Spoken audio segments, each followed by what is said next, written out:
Well, I'm back for another drive time. I'll try to be brief and succinct in my delivery. If you can like it, you can share it. Seek first to understand. And then you can be understood. So, you see the title, self-explanatory. I was just waiting for it to be made official, and it has been made official. All right. So this one Republican that ran, Feldman, I think that's his name, they have blamed his loss on Trump because the Democrat ran a bunch of ads tying him to Trump. And this governor is talking about, I had people come to me and tell me, they would have voted for the guy, but he was just too close to Trump. That's number one. Number two, McEnany, I think I'm saying her name right, is saying to Trump, again on Fox, and this just took place on Fox, do not announce on the 15th. Wait until the Georgia race is over, else you could cost Herschel Walker that race in Georgia. And the other guy, the Republican, also said that Trump is the reason that the two senators that ran here in Georgia lost against Warnock and that other guy. I don't even know why his name escapes me, but at any rate, it really doesn't matter. Y'all know who I'm talking about. So they blame that on Trump as well. Now, let me explain to you all how this is going to go down. I told you, if those of you that have followed me, look me in my eye. I told you that the Republican Party didn't want Trump for the same reasons they didn't want me. That's why you never saw me on Fox, because I would have told you about both parties.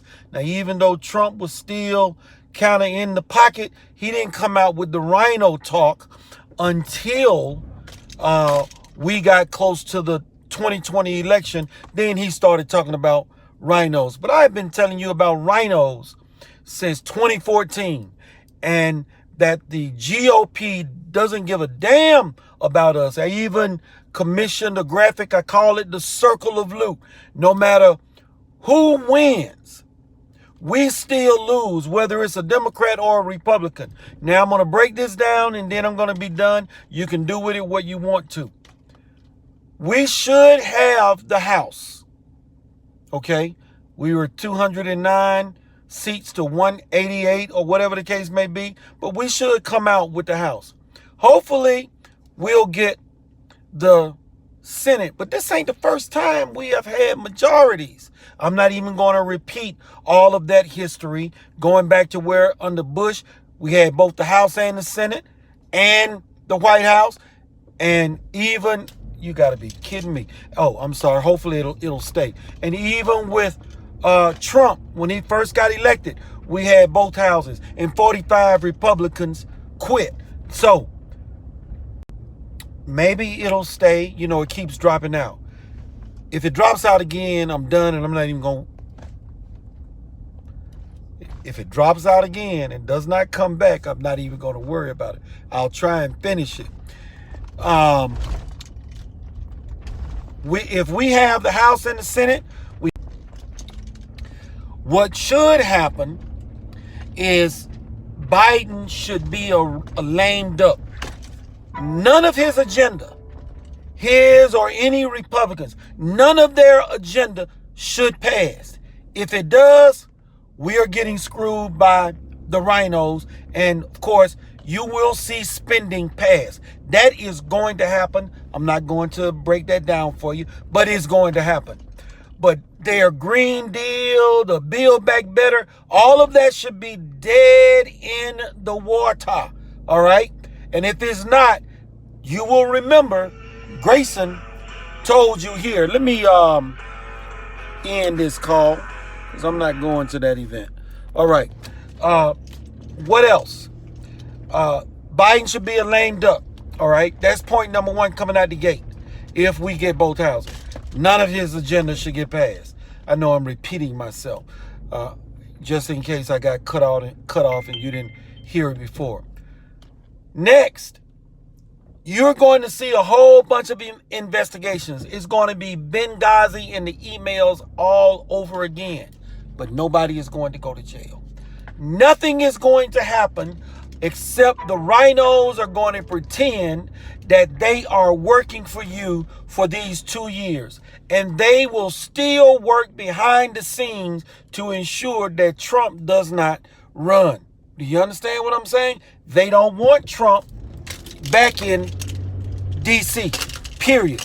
And those Republicans are now coming out and making that clear. You will hear more of it later. Even that boy Crenshaw, the one-eyed Jacks guy, I told you about him too. When his first year was done, he already had a 50% constitutional voting record. I looked at it again the other day, and I think he's down at 69. Hell, that's a D. And the reason I went and looked him up, he came out saying Trump needs to disappear. This is coming from his mouth. But all of them were riding on Trump's coattails back in 2020. But many of you are going to forget that. And I suspect many of you will take the side of Trump. And how is it a man, Kemp and Raffensperger, handily defeated Stacey Abrams? Not that I care one way or another, because I did not vote for him. I voted for the Libertarian. I will never, ever again in my life do the lesser of evils, period. I will not be complicit. I will not comply to groupthink, nor do I believe that the earth is flat. And also on top of that, I am enjoying watching people pull up Stacey Abrams signs for a second time. I heard somebody say it's Buttigieg's third time. Either way, that's irrelevant. But the last point I'm going to make, and I'm going to shut up, nothing is going to get done. The only way anything worthwhile happens is if Joe Biden signs off on it. And if Joe Biden vetoes it, it would require 2/3 override in both houses to overcome a veto, and that's just not going to happen. So if you folks are looking for great things to happen for the next 2 years, go find something else to do, because you're wasting your time.